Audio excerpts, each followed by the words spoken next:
بسم اللہ الرحمن الرحیم۔ محترم ناظرین، حضرت علی رضی اللہ تعالی عنہ کی خدمت میں ایک شخص حاضر ہوا اور پوچھنے لگا کہ اے امام علی، قبر میں انسان کی پہلی رات کیسی گزرتی ہے؟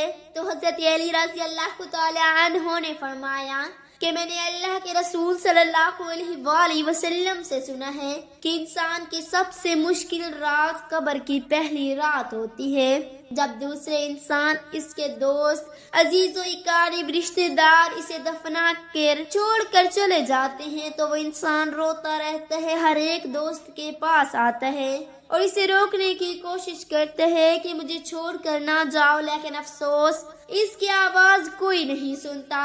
حضرت ابو سعید رضی اللہ تعالی عنہ سے روایات ہے کہ حضور اکرم صلی اللہ علیہ وسلم نے فرمایا، لوگوں اپنی موت کو یاد کیا کرو، قبر ہر دن اپنے مردوں سے اعلان کرتی ہے کہ میں غربت اور تنہائی کا گھر ہوں، کیڑے مکوڑوں کا گھر ہوں، مٹی کا ڈھیر ہوں۔ جب مومن کو دفن کیا جاتا ہے تو قبر اسے مرحبا کہہ کر خوشخبری دیتی ہے کہ میری پشت پر چلنے والوں میں سے تو بڑا محبوب تھا، آج میں تیری ہو گئی اور تو میرے پاس آ گیا، آج میرا احسان دیکھ، یہ کہہ کر قبر کشادہ ہو جاتی ہے اور جنت کا دروازہ کھول دیا جاتا ہے جہاں سے اس کو تازہ ہوا آتی ہے۔ حضرت ابو ہریرہ رضی اللہ تعالی عنہ کا بیان ہے کہ حضور اکرم صلی اللہ علیہ وسلم ایک جنازے میں شریک تھی اور میں بھی آپ صلی اللہ علیہ وسلم کے ہمراہ تھا۔ آپ ایک قبر پر بیٹھ گئے اور فرمایا کہ یہ قبر ہر روز با آواز بلند کہتی ہے کہ آدم کی اولاد، تو کیوں مجھے بھول گیا؟ کیا تجھے یہ معلوم نہیں کہ میں تنہائی کا گھر، غربت کا گھر، وحشت کا گھر اور کیڑے مکوڑوں کا گھر ہوں؟ مگر اللہ جس کے لیے کشادگی کا حکم فرمائے گا اس کے لیے کشادہ ہو جاؤں گی۔ اس کے بعد آپ صلی اللہ علیہ وسلم نے فرمایا، اے قبر، تو یا تو جنت کا چمن ہے یا تو پھر آگ کا ایک تندور ہے۔ حضور اکرم صلی اللہ علیہ وآلہ وسلم نے فرمایا کہ مردہ جب قبر میں رکھا جاتا ہے تو قبر اسے کہتی ہے، اے ابن آدم، تو ہلاک ہو، تجھے کس چیز نے مجھ سے دھوکے میں رکھا؟ کیا تجھے معلوم نہ تھا کہ میں کیڑے مکوڑوں کا گھر ہوں؟ تجھے کس چیز نے مجھ سے بہکا کر نڈر کر دیا اور تو میری پشت پر بہت اکڑا کر چلتا تھا؟ مگر وہ مردہ نیک ہوگا تو جواب دینے والے اسے جواب دیں گے کہ اے قبر، تو دیکھ تو صحیح اس کے اعمال کیسی ہیں، یہ اچھائی اختیار کرتا تھا اور برائی سے دور رہتا تھا۔ یہ سن کر قبر کہتی ہے، بے شک یہ نیک تھا، اب میں اس کے لیے سرسبز ہو جاتی ہوں۔ مردے کا جسم اس وقت منور ہو جاتا ہے اور اس کی روح اللہ تعالیٰ کی طرف بھیج دی جاتی ہے۔ حضرت عبداللہ بن عبید رضی اللہ تعالیٰ عنہ سے روایات ہے کہ حضور اکرم صلی اللہ علیہ وسلم نے فرمایا کہ مردہ قبر میں پیشتا ہے اور ان لوگوں کے گھروں کی آواز بھی سنتا ہے جو اس کے ساتھ جنازے میں گئے ہوں۔ مردے سے اس کی قبر کہتی ہے، ابن آدم، تیری ہلاکت ہو، تو نے مجھے ننگی بدبو اور کیڑے مکوڑوں کو خوف نہیں کیا، اس لیے تو نے ان چیزوں سے بچنے کے لیے تیاری نہ کی۔ بدعمال مردے سے قبر کہتی ہے کہ تو نے میری تاریخی، میری وحشت، میری تنہائی اور تنگی، میرا غم تجھے یاد نہیں رہا؟ اس کے بعد قبر اس کو جکڑ لیتی ہے اور فرشتے اس کو ہتھوڑوں سے ایسے مارتے ہیں کہ اس کی پسلیاں ادھر کی ادھر ہو جاتی ہیں، پھر دوزخ کی کھڑکی اس پر کھول دی جاتی ہے اور وہ مردہ حشر تک اس عذاب میں مبتلا رہتا ہے۔ مرنے کے بعد ہر مردے کو صبح اور شام اس کا ٹھکانہ دکھایا جاتا ہے۔ فرشتے جتنی کو جنت دکھا کر خوشخبری دیتے ہیں اور دوزخی کو دوزخ دکھا کر اس کی حسرت اتارتے ہیں۔ قبر کی ڈانٹ حضرت سیدنا ابو الحجاز شمالی رضی اللہ تعالی عنہ سے روایات ہے، سرکار مدینہ، سلطان باقرینہ، کرار قلب وسینہ، فیض گنجینا صلی اللہ تعالی علیہ وسلم کا فرمان عبرت نشاں ہے۔ جب میت کو قبر میں اتار دیا جاتا ہے تو قبر اس سے خطاب کرتی ہے، آدمی، تیرا ناس ہو، تو نے کس لیے مجھے فرمائش یعنی بھلا کر رکھا تھا؟ کیا تجھے اتنا بھی پتہ نہ تھا کہ میں فتنوں کا گھر ہوں، تاریخی کا گھر ہوں؟ پھر تو کس بات پر مجھ پر اکڑا اکڑا کر پھرتا تھا؟ اگر وہ مردہ نیک بندے کا ہو تو ایک غیبی آواز قبر سے کہتی ہے قبر، اگر یہ ان میں سے ہو جو نیکی کا حکم کرتے رہے اور برائی سے منع کرتے رہے تو پھر تیرا سلوک کیا ہوگا؟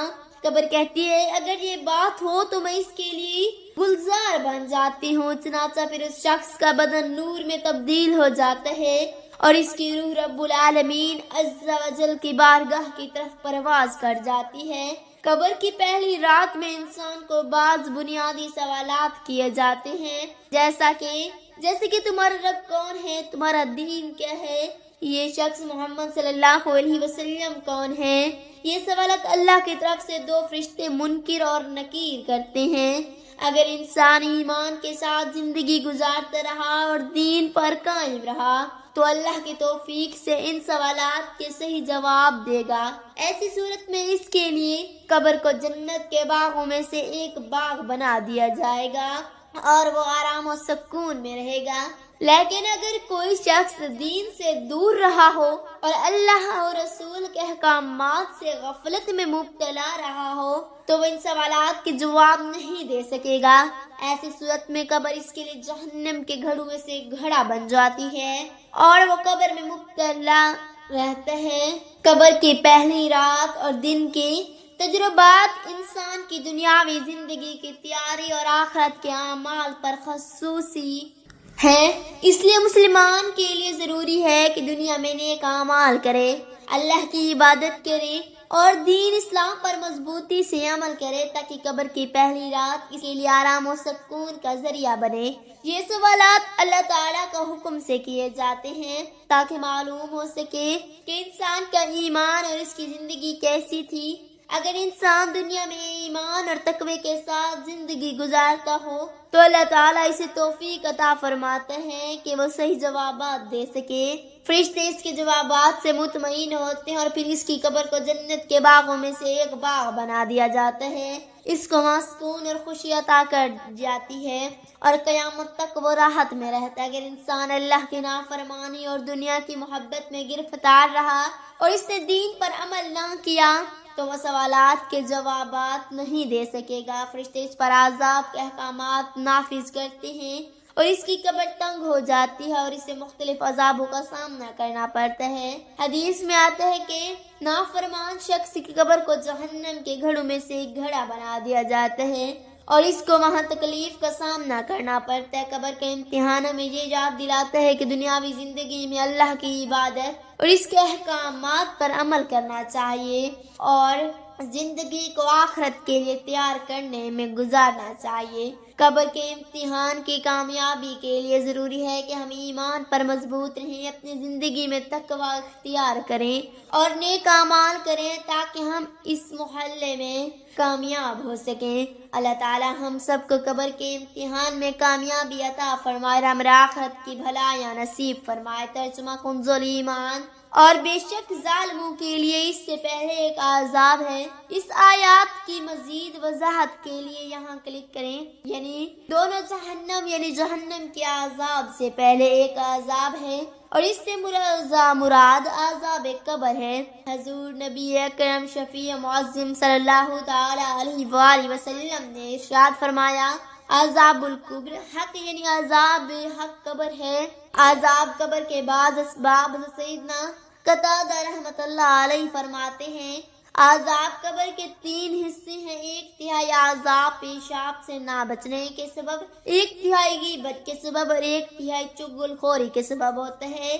عذاب قبر سے محفوظ رہنے والے خوش نصیب اللہ تعالیٰ سے یہ دعا ہے کہ ہم سب کو مرنے سے پہلے مرنے کی تیاری کرنے کی توفیق عطا فرمائے اور جو مسلمان اس دنیا سے جا چکے ہیں ان کی بخشش فرمائے، آمین۔ اگر آپ کو ویڈیو اچھی لگی ہے تو اس کو لائک کریں، شیئر کریں اور چینل کو سبسکرائب کرنا مت بھولیں کیونکہ ہر نئی معلوماتی ویڈیو آپ تک ضرور پہنچے۔ شکریہ۔